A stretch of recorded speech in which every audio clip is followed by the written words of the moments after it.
Hi everyone, কেমন আছো তোমরা সবাই? আশা করি তোমরা সবাই খুব ভালো আছো। আমরাও বেশ ভালোই আছি। আমার নতুন একটা ভিডিওতে তোমাদের ওয়েলকাম। আজ বৃহস্পতিবার, সন্ধ্যাবেলায় পুজো করব, তাই স্নান করে নিলাম, শাড়ি পরবো।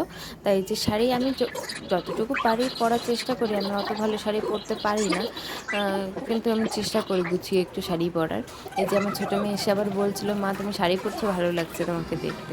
এই যে আমার শাড়ি পরা কমপ্লিট হয়ে গেছে। এখন আমি যাব রান্নাঘরে, ঠাকুরের জন্য একটু ভোগ বানাবো। হ্যাঁ, এই যে রান্নাঘরে চলে আসলাম। চলে এসে যে দুধ বসাবো, এখন একটু সেমাই করব।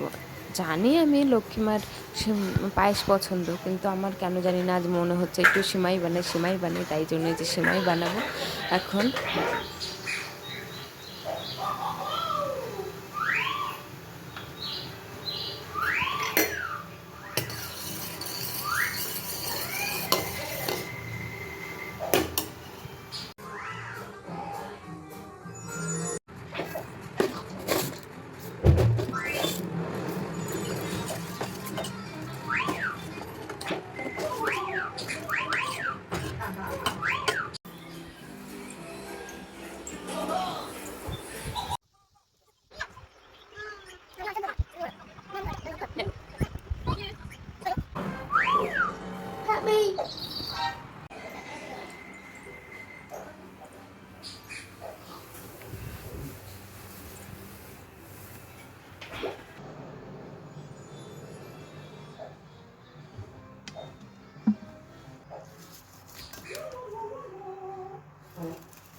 দোল পূর্ণিমা নিশি নির্মল আকাশ, মৃদুমন্দ বইতেছে মলয়া বাতাস।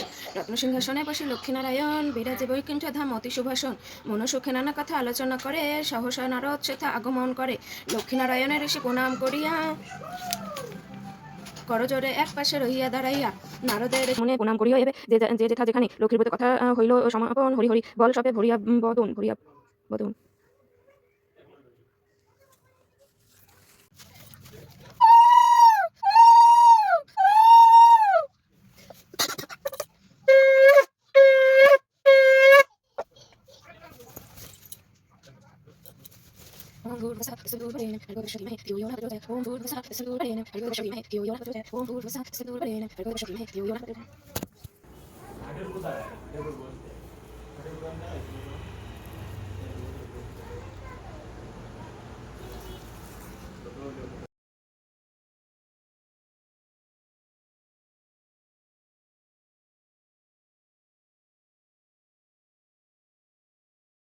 কি করবা, কি করবা?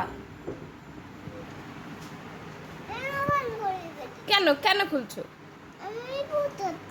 ঠাকুরে তো একটু খাবে, তারপরে তো তুমি খাবে। প্রতিদিনের এই একটু পুজো দিতে পারি না, তার আগে ওর প্রসাদ খেতে হবে। বোঝে না কিছু না, খাবে না। ঠাকুরে খেয়ে নি, তারপর তুমি খাবে। ঠাকুরে খেয়েছে? তুমি দেখেছো ঠাকুরে খেয়েছে?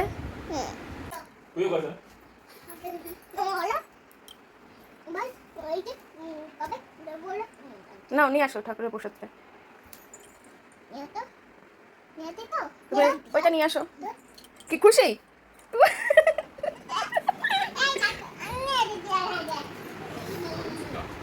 খুশি কত?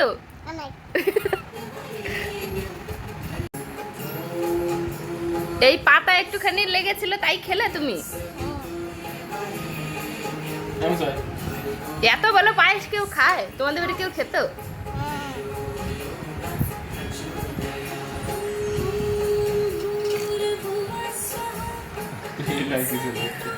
এলাইছি না, কিশমিশ।